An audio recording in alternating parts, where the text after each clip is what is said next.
Dibyanshi Dixit from SBD International School, and I will be discussing with you something that has been on my mind lately. Well, the maxim cleanliness is next to godliness has been heard by us numerous of times by our elders, teachers, and parents. And now I am going to describe it to you in a little more detail. Cleanliness is actually not next to godliness. Rather, cleanliness is godliness itself. Okay, before we go deep into the topic, let's know what is godliness. Godliness is the act of being devotionally religious or dharmikta. Now, to achieve this godliness, there is a certain rule, and that rule is to stay clean. It's as simple as that, right? No, actually, I wonder when our mind is cleansed of all the impurities, actual godliness settles in and manifests in our body. Wait a minute. Did I leave something out here? Oh, yeah, thanks for reminding me. Cleanliness is not actually washing the clothes, mopping the floors, and scrubbing the plates out there. Cleanliness is a lot more than that you could imagine.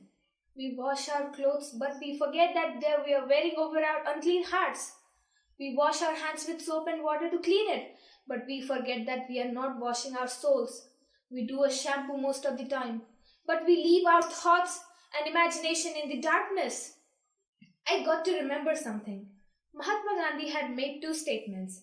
Sanitation was more important to him than his independence, and he would not let anyone work over his mind with a dirty feet. See, try to observe how he emphasizes on being clean both physically and mentally, and how he distinguishes between that two. Now, let's shift towards another form of cleanliness, that is, cleanliness in a vision. A man whose vision is clear sees everything in a very good outlook. But whereas a man whose vision is worse, he sees fault in everyone or wherever he goes. Now, I would like to end with a personal anecdote. Would you like to hear it? Let me tell it to you. One day, one of my friends had visited me, and just as she entered my room, she started yelling and said, "What the hell, Dibya? What's wrong with your room?" "What?" I asked her innocently because I didn't know anything. She said, "See, it's full of clutter. So disgusting. Please clean all this litter and then call me to your home." Believe me, friends, I got a sense of feel good and no negative effects were there when I cleaned my room. Lastly, I will tell you that cleanliness is equal to sanitation, clean eyes, clean mind, clean soul, and at last a clean heart. I would also ask you, do you feel that cleanliness is next to godliness? Thank you, ladies and gentlemen.